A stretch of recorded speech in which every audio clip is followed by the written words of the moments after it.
Gadewch i diweddio. O Dduw, i ni yn diolch i ti unwaith eto am y fraint o cael dod ata ti trwy heiddiannau yr arglwydd Iesu Grist. Ac i ni yn diolch am bob un cyfle i ystyried dy air, i ystyried dy efengyl di. Ni'n diolch am yr emynau yma. I ni yn edrych ymlaen at y dydd pan y byddwn ni'n gallu ymuno gyda'r eraill unwaith eto i gannu'r emynau yma. Ond tra yn y sefyllfa ni'n wynebu, ni yn gofyn ti fyndithio'r myfyrdodau byr yma i ni i fyfyrio dros y geiriau yma, profiadau eraill sydd yn brofiadau ni wedi gael. Ac felly o Dduw i ni'n gweddio, fydd yna rhai hefyd sydd heb dod i gredu eto yn gwrando ar y negeseuon byr yma ac yn cael ei argyhoeddi ac yna'n cael ei harwain at Grist ei hun. Te'r bendithio'r ymdrechion hyn, i ni'n gofyn hyn o trwy enw ac heiddiant i'n harglwydd Iesu Grist. Amen. Wel, dwi am siarad yn fyr am emyn arbennig iawn. Pam o pam bechadur cyndyn. Pam y colli denaid drud. Ac dwi wedi bod meddwl am yr emyn yma sawl wythnos nawr, yn sicr yn ystod y cyfnod yma ni wedi bod yn ei wynebu ac yn aros i weld sut y mae'r byd yn ymateb i'r dryswch mawr y mae'r byd yn ei wynebu a'r tristwch mawr. Ac yna yn aros i weld sut bydd yr eglwys yn ymateb. Mae'r eglwys dros y blynyddoedd diwethaf yn sicr wedi bod yn mwynhau lot o furi, lot o sŵn, lot o ddawnsio, lot o bob math o bethau. Ac eto, i ni fel pobl ddim wedi wylo a ddim wedi edifarhau fel y gydylsyn ni. A mae'r fath o'r cwestiwn yma, falle y gair cyntaf o'r emyn sydd wedi bod yn aros am y meddwl i, pam? Pam o pam? Ond falle'n arbennig fan hyn i'r rhai sydd yn ddigred. Nid yn unig pam i ni'n gweld yr eglwys yn dal yn troi at bethau'r byd, ond yn benodol fan hyn, y pechadur. Pam yn wyneb yr holl ddryswch, yr holl ofnau, yr holl bryderon. Pam nad ydyn ni'n gweld ymateb? Pam yna mis 5 wythnos, 6 wythnos, 7 wythnos o'r newyddion fwyaf torcalonus wedi bod, ac eto i gyd i ni dal i weld, ac mae'n hyfryd i weld pobl yn fod yn positif, yn helpu'n gilydd, a mae'n dda i weld elfennau o hynny.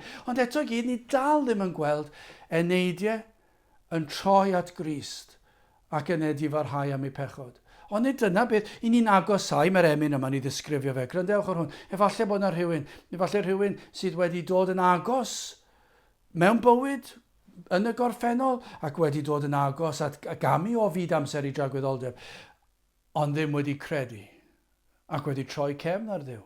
Pam?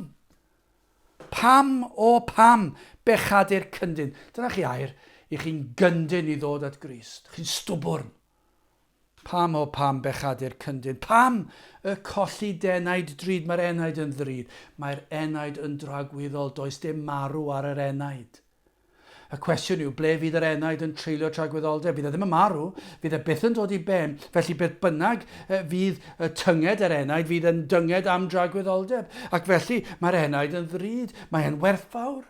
Mae'n bwysig. Dyma pam i ni roi pwysles ar hwn fwy nag unrhyw beth arall. Materion corfforol wrth gwrs yn bwysig. Materion meddyliol wrth gwrs yn bwysig. Ond yng ngoleuni tragwyddoldeb.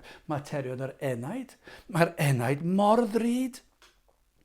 Ac felly'r cwestiwn, pam o pam bechadur cyndyn? Pam y colli denaid drud? Mae dy greuwr heddiw'n gofyn, pam yr ymgyndynu cyd? Pam wyt ti'n ymwrthod? Pam wyt ti'n brwydro? Falle bod yna falle wedi cael ei fagu ar aelwyd Gristnogol ac wedi hen droi cefn, ac nawr yr ofnau yma, yr pryderon yma, a'r salwch yma, a mae bob dydd yn diwedd gallu taflu fyny rhyw broblem, hyd yn oed ddim yn sefyllfa ni wynebu nawr. Mae bob bore ni'n codi, gallwn ni fod yn teimlo rhywbeth, rhyw boen, rhyw ddamwain, rhyw dragedy, ac felly mae unrhyw ddwrnod mae'r sefyllfa yma'n reol, ond nawr allech chi ddweud yn fwy perthnasol, mae dy greuwr heddiw'n gofyn, pam yr ymgyndynu cyd? Pam wyt ti'n ymwrthod? Pam ti dal i ddweud bod ti eisiau ffrindiau? Pam ti dal i ddweud bod ti eisiau cael pleserau'r byd yma? Pam i ti dal i ymwrthod â Christ? Mae'n mynd ymlaen. Pam yr oel groes hoeli'r Iesu? Pam na fyny droi a byw? Darfu iddo drosod weidi. Dychwel at y Dduw. Fe oedd Iesu weidi drosto ti. Mae wedi dioddef, fe ddioddefodd e golledigau dros y ti. Pam ti'n gwrthod? Dyna beth mae'r emynydd, dyna beth mae Wesley yn ei ddweud fan hyn. Ond grydewch ar y rhybydd yma, prysur ddarfod mai dy ddyddiau, dyfod y mai angau di, i ti yn ysgafn chwarae, dirwyn mai dy oriau di. Ond nid yw'na fel bethau yn addas ar gyfer ein hoes ni, heddiw a'r blynyddoedd sydd wedi bod. Prysur ddarfod, mae hwnna'n wir bob dydd ond diwedd. Prysur ddarfod mai dy ddyddiau, dyfod y mai angau di. A dyma sut mae pobl yn ymateb. I ti yn ysgafn chwarae. Cael joc, cael hwyl, cael parti, cael diod, beth bynnag yw boddi'r teimlad yma, cael gwared yn nhw, mae hwnna dros ben llestri. I ti yn ysgafn chwarae. Dirwyn. Dwi'n newid y pwnc. Dwi'n newid y ffaith nag yw. Dirwyn mai dy oriau di. Ymha le y bydd dy drigfan? Dyna'r cwestiwn. Ymha le y bydd dy drigfan, wedi'r el y byd ar dan, o fe enaid, meddwl weithiau am y siwrnau sydd oedd flaen, o na fyddwch chi'n meddwl. Falle rhaid i cael ei magu, cofiwch be glywch chi, falle rai erioed wedi ystyried y peth ystyriwch nawr.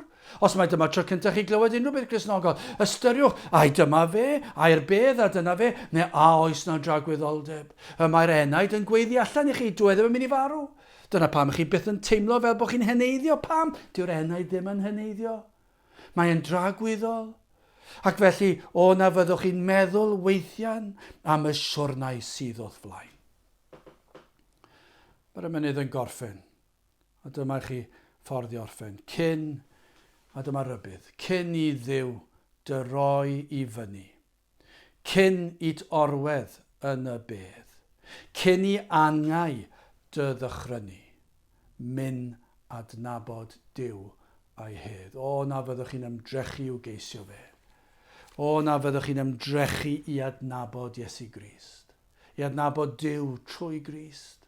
Dewch at Grist. Beth nath e? Dath e'r byd yma, gafodd ei eni, fi oedd e byw bywyd perffaith, fe gadwodd e'r gyfraith i fodloni Duw y tad. Dwi'n cael gadael neb i'r nefoedd a phechod, ond mae Iesu wedi cadw'r gyfraith yn ei lle ni. Ac yna fe ath e'r groes gan bod ni wedi methu cadw'r gyfraith, fe gymerodd e'r gosb am ein pechod ni. Ac yna ar yr bore'r atgyfodiad fe gododd o'r bedd i brofi mai Duw ydyw ac i brofi iddo goncro'r bedd a phechod a Satan.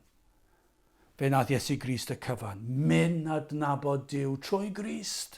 Myn adnabod Duw a'i hedd. Mae Iesu Grist yn rhoi heddwch. Heddwch i'r enaid. Heddwch cydwybod. Heddwch a Duw. Maddeuant pechodau, mae'r cyfan yng Nghrist Iesu. Dyma beth sy'n paratoi ni ar gyfer y bedd. Dyma beth sy'n paratoi ni ar gyfer bywyd. Mae'n ein nerthu ni ar gyfer bywyd, faint bynnag o flynyddoedd sydd gyda ni, neu dim llawer o amser sydd gyda ni. Beth bynnag yw e, mae'r arglwydd yn ein nerthu ni, yn ein paratoi ni ar gyfer bywyd, ond yn paratoi ni ar gyfer tragwyddoldeb. Felly gai orffen trwy ddarllen y bennill gyntaf fel cwestiwn i chi. Falle bod yna rhai yn gwrando. Pam bechadur cyndyn? Pam y colli dy enaid drud? Mae dy greuwr heddiw'n gofyn. Pam yr ymgyndynu cyd?